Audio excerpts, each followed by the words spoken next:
Welcome to the Webpieces QuickStart video. So the first thing we're going to do, as we'll jump right in, is we'll hop on over to github.com/steenhiller/webpieces, and from there we'll click on releases, and I'm going to download the Webpieces server builder zip file right here.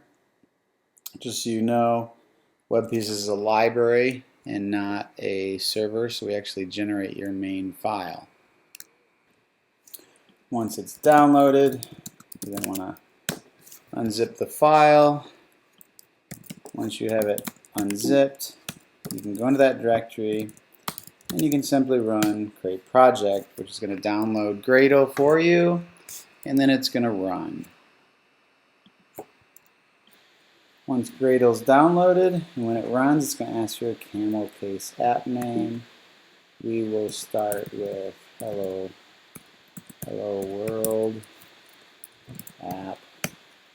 Your package will say org.webpieces in this case, and the directory you want it in, and it's relative from where we're at right now, so I'm just going to say ... It's going to create your project really quick, and that project is going to be called hello world app-all. If you go in there, you're going to see two directories, hello world app and hello world app-dev. And just to make sure everything's working, we will run the Gradle build, which will run all our tests on an existing server. So it looks like all our tests pass, and it gives you a code coverage report as well. So the next thing we'll do is we'll actually build a production server right out of the gate, because to begin with it gives you a few pages to work with.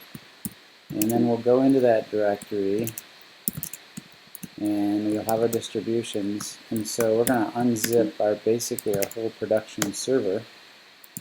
We'll go into our production server really quick, which has the bin directory, a config directory with logback configuration, a lib for all your jars, and the public directory is where your CSS and JS files and pictures go. We'll start up our production server, which is going to pretty much run right out of the gate here. Open up our web browser, and we can see we got our first web app working. Not only that though, there's actually a back end if you want to add an SSL cert. Right now it's using a self-signed cert. I think that password, username, password, admin, and I should change it. There's some SSL cert management that you can configure and add an SSL cert without even restarting the server.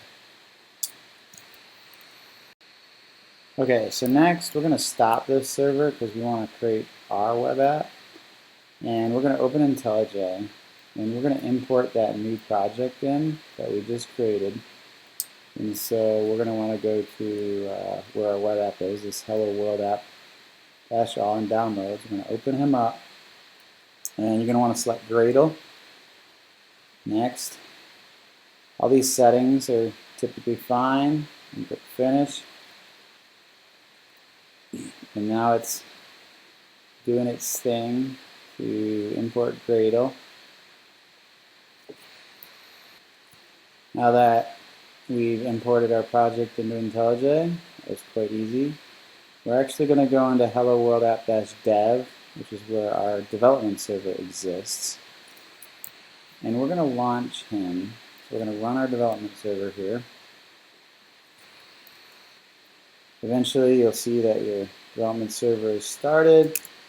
We can hop on over to our browser, and the development server has a special documentation plugin, localhost 8080 documentation, and you can actually explore this documentation. This doesn't exist in production, this URL @documentation. In fact, the backend that does exist in production, the documentation is actually plugged into him as well, but only in development mode, so you won't see this menu in production either. Okay, so next thing we're going to hello world app and open our source, main, Java, org, web pieces. And there's lots of examples in here already, and they're easy to delete. They're left in here so that you can easily start quickly and create a new web app. So the first thing we'll do is create a new package. or directory. There we go. New package, my app. Inside there, we can actually copy maybe one of the CRUD examples, which has this route ID file. And we can rename that to my app route ID. And in here, we really only need a route ID. These are tags for the HTML. We'll have a render edit, render create page, render edit page, and we'll have a post car page as well. In fact, we call it render create car, render and edit car. And then we want to create some routes.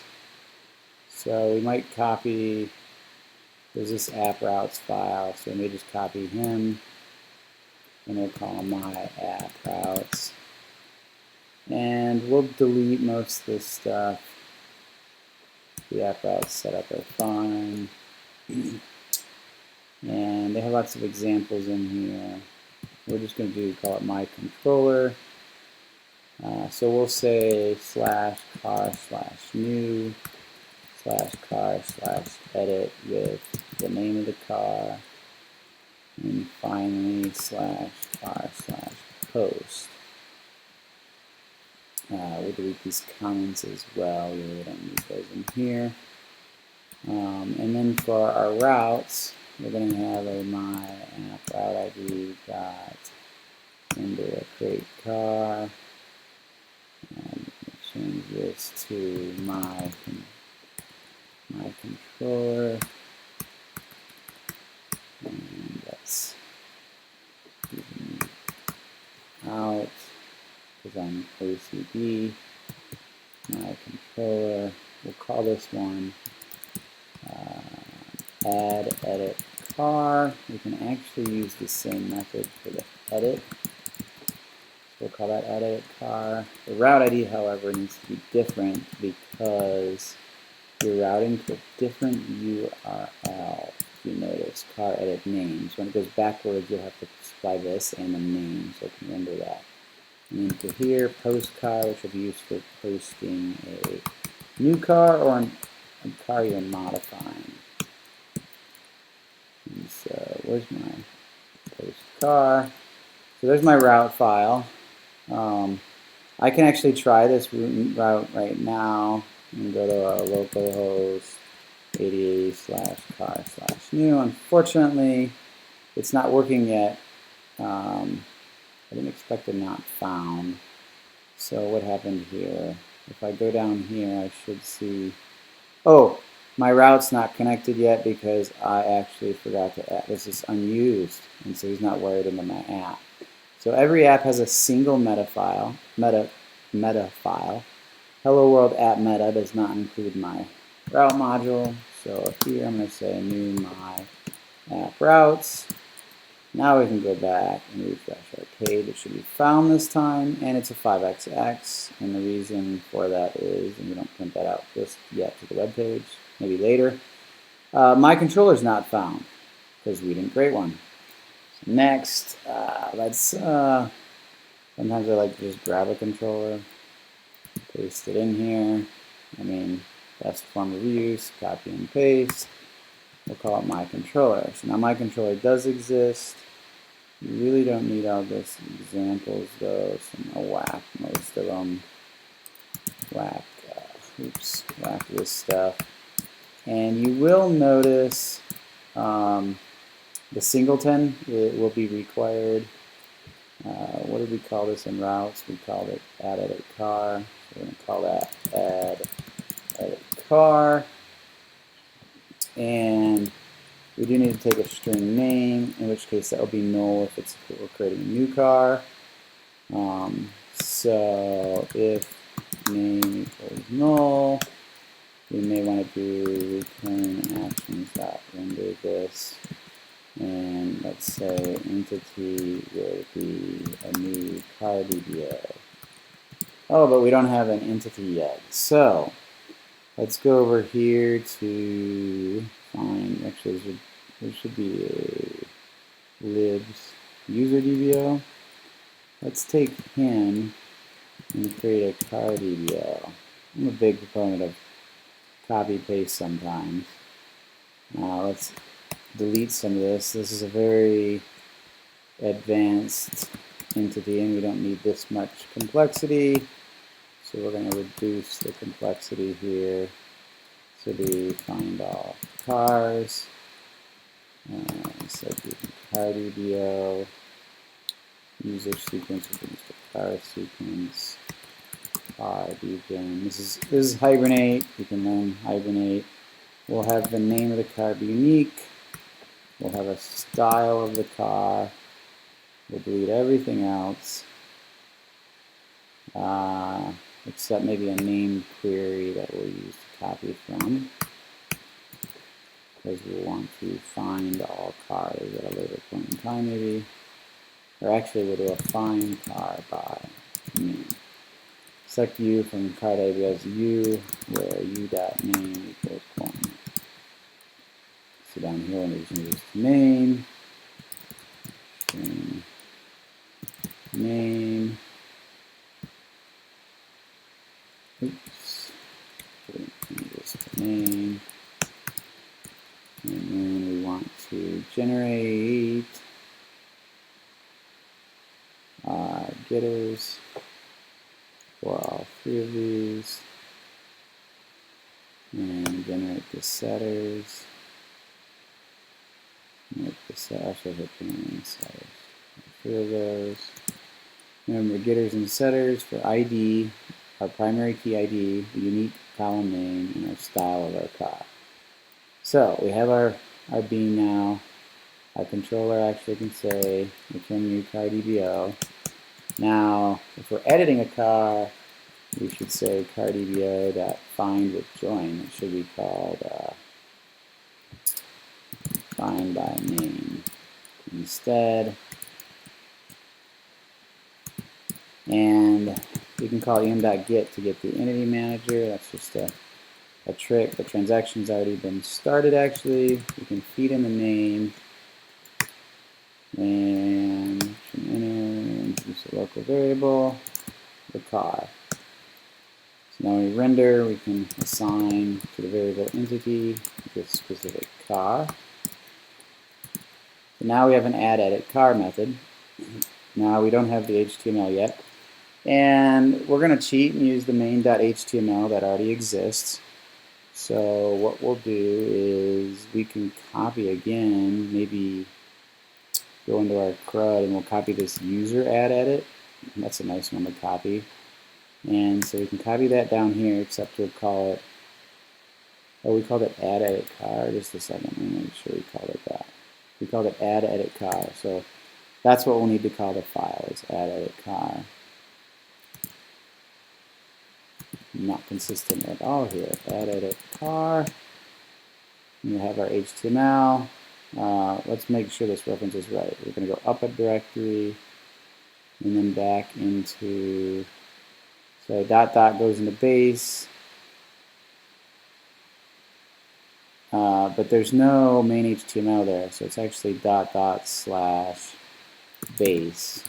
/ main.html to get back to the template here. So now we should be referencing that template. The title is called add edit. We could throw in car. I'm not going to worry about that.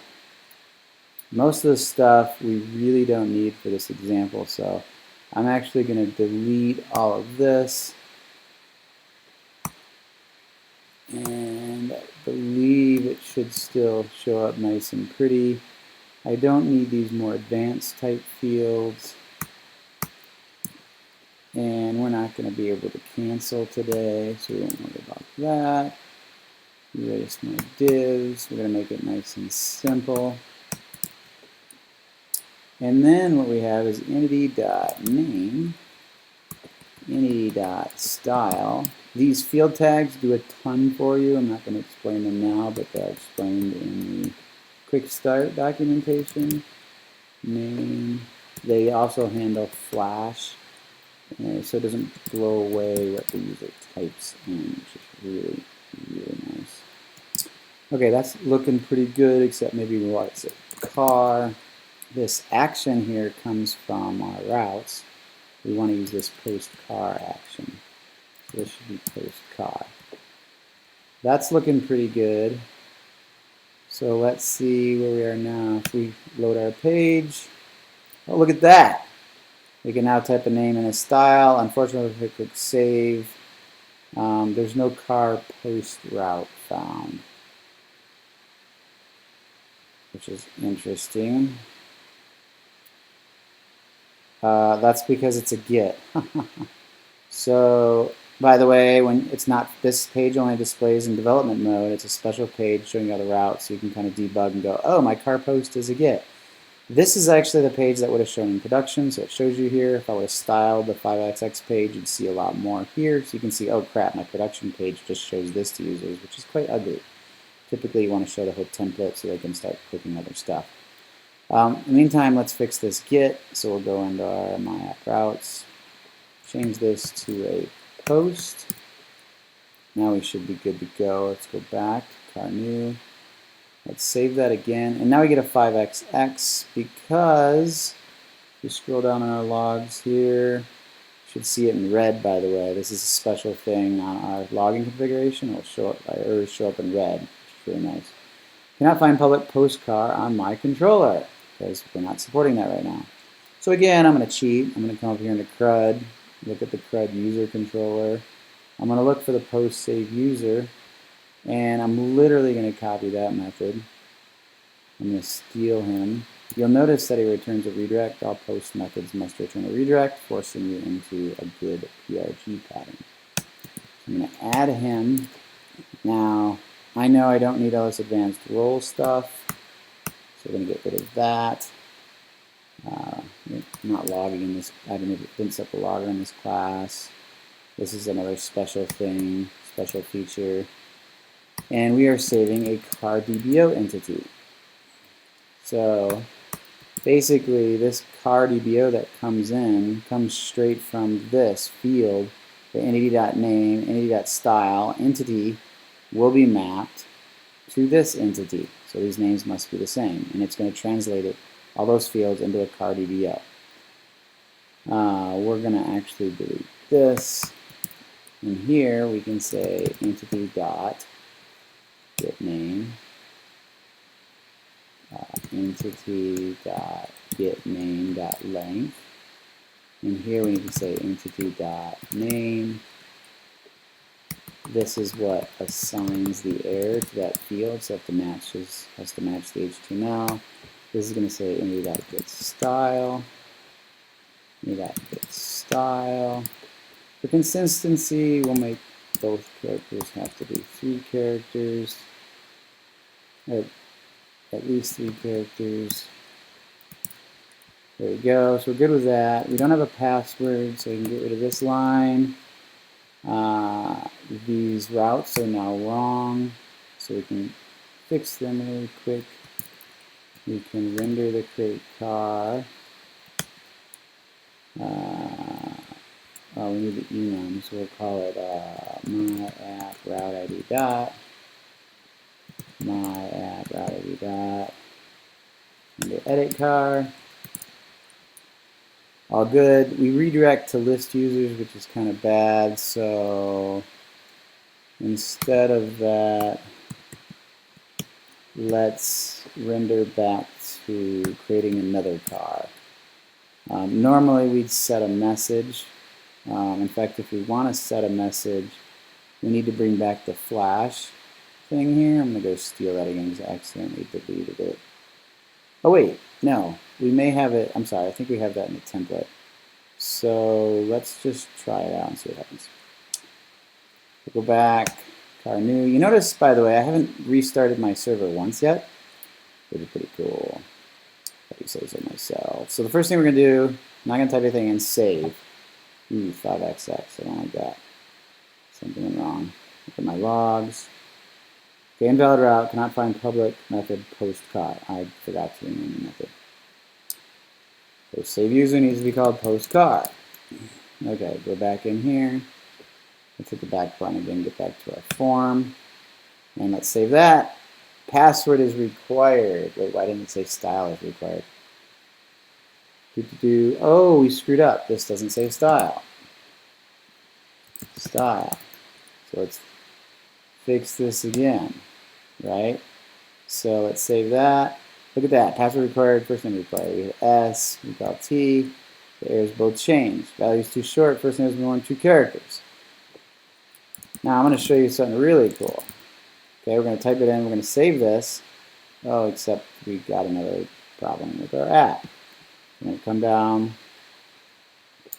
Oh, unknown entity car DBO. Okay, this is one of the few times I created a brand new entity. It doesn't discover it, so I actually need to restart my server. Woe is me. So when you stage interaction with databases, sometimes this can happen, which is kind of annoying.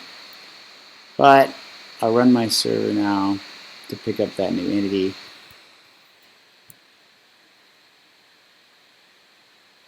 And when that's finally done, we will...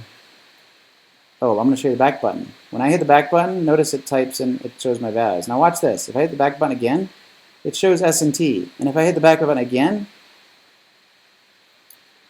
well, the blank's not there. But as you type in here, it will save it. And so if I have S and T and save it, I get my error, and then I like clear it out and maybe type a W and save that, and type a T, and then save that, and then finally type in my values, and hopefully this time it will work, and save that. User successfully saved. Notice I can hit the back button, and each time it's showing me what I typed in. There's no, do you want to repost the form? And so basically, the back button always works. We force it to work. One last thing I forgot to mention as well. When I type something in the other field is an error, notice I don't blow their data away. This is because we flash it for you. This has to do with this special HTML tag, this field. Notice it says flash your value. So you can actually not do flash your value. In fact, passwords you typically don't put in flash because you don't want to put those in the cookie because the cookie is used. But essentially that is the first quick start on Webpieces. One last thing that's special to the development server is you can actually go into localhost/@db. This will give you access to the in-memory database. Just click connect. It's all set up for you. And you can see your users table here. And we can select from users and run that. And oops, we wanted the car table, didn't we? So we can select from our car table here. And we can run that. And you'll see the ASDF that we added. We can go back here and we could add more, like a name, Dean, style, something else. Save that. That's successfully saved. So now we can go over here and run this again, and you'll see the new row. So it's a very rapid prototyping system, which is really nice. Look forward to recording more of these videos.